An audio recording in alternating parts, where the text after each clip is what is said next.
Hello, and welcome to the Hebrew of the Week. I'm in a new sound room. Well, it's my son's bedroom. He's off to college. So this is my first time recording from this room. So tell me what you think of the sound. We're in Psalm 2 today. Last Hebrew I did was in Psalm 1. The idea is that each week we'll take a verse from a different psalm. We might, do more than one verse in a psalm if we get on a roll. But today from Psalm 2, which is a royal psalm, that is a psalm that was originally in ancient Israel for the king. And of course, the New Testament, I picked this verse because the New Testament quotes it several times in relation to Jesus. So what was a royal psalm originally becomes a messianic psalm as Christians read it with new eyes, with new glasses on. Some think it was an enthronement psalm to begin with, which makes sense to me. That is that this would have been a psalm that was read when a king of Judah was installed as king.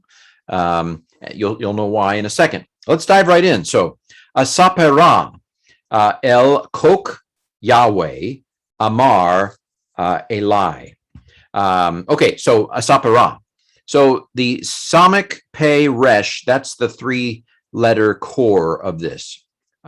Sefer, to recount or to tell. And that doubled pay indicates that it's a doubling stem, a D stem is what some grammarians call it. The old way of calling it was a pial, which is fine if you want to use that old way. I think it's much more helpful to call it a D stem. That also is language that transfers into Aramaic across, languages even. D is for doubling. That's good enough for me. It has a doubling starts with D. There's a doubled second letter there, which often means to put into that state. So if Safar, I don't even know if does the G appear. Anyway, it's to put into a told state, to recount, or to put into a counted state, to recount.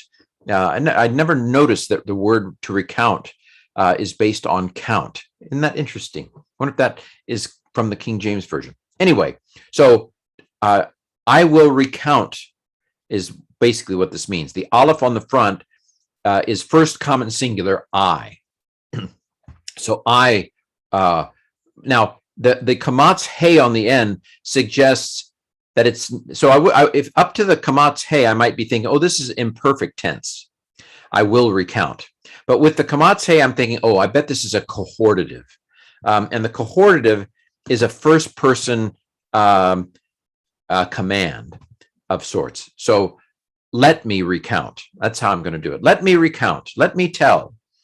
So it's first common singular because the aleph cohortative is basically an imperfect form with the kamatz hey on the end, which has a sense of command. Let me recount, something like that. It is a PL stem or a D stem. All right. Let me recount to the decree of the Lord. This would be in all caps in most Old Testament translations.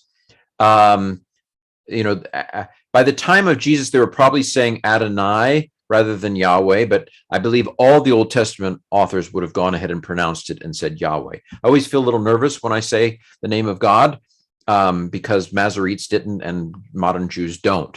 But the fact that Isaiah would have said Yahweh, it is Yahweh. That's what it says.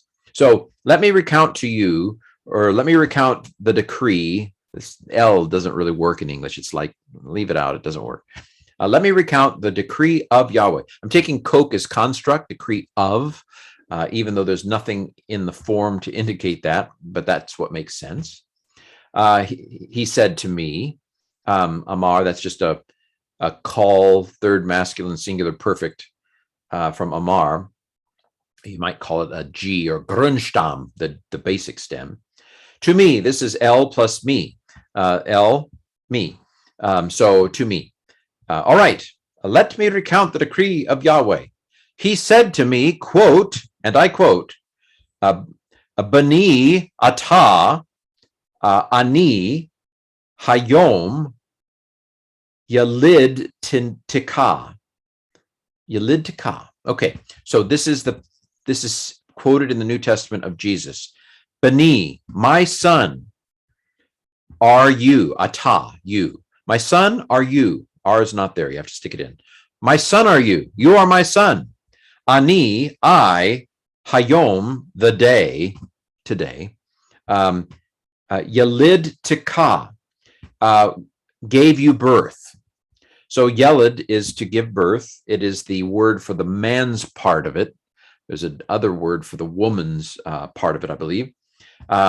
So T here. So the imperfect puts stuff on the front. The perfect puts stuff on the end. So T is the first common singular of Yelid. So it's a call or Grundstamm, basic stem. Perfect, letters on the end. First common singular, I gave you birth. And then Ka is the second masculine singular object. You, I gave what? I gave you birth. All right. So let me recount the decree of Yahweh. He said to me, you are my son. I have given birth to you today. What this means in the culture of ancient Israel is that when the person was installed as king, they became the son of God, as it were. In 2 Samuel 7:14, God says to David, Solomon will be my son. I'll be his father. So this relationship between father and son was understood as a royal relationship in the culture of the Old Testament. Again, you can't just use your categories from modern day, whatever, suburban America and think, well, that's what it was in the Bible times. Go to a different country. The ancient world was much different, than most modern countries you would go to today. Even the past is a foreign country. There's a book by that title, and so it doesn't matter how it strikes you, because it wasn't written to you. To understand this verse, you've got to go back to the culture of ancient Israel and know what Psalm 2 meant in its context in the ancient Near East. Well, this has been Psalm 2:7, a great verse indeed. You are my son. Today I've given you birth. And of course, the New Testament relates that psalm to the exaltation of Jesus to God's right hand. He sat at the right hand of the Father in heaven. When you look at Acts 13:33, Hebrews 1:5, there is the earliest part of the New Testament understood Jesus to, as it were, to have been installed as the cosmic king when he sat down God's right hand in the heavens. And so, yes, as a Christian, I believe that Jesus was eternally begotten of the Father. Of course, I believe that as a Christian. And the New Testament doesn't contradict that. But what I'm saying is that this verse in the use of the earliest Christians was about Jesus' resurrection and enthronement at God's right hand. That's what they use this verse about in the New Testament, not about what the later Trinitarian debated about eternally begotten and stuff like that. Well, okay, this has been the Hebrew of the week. We're back in the saddle again.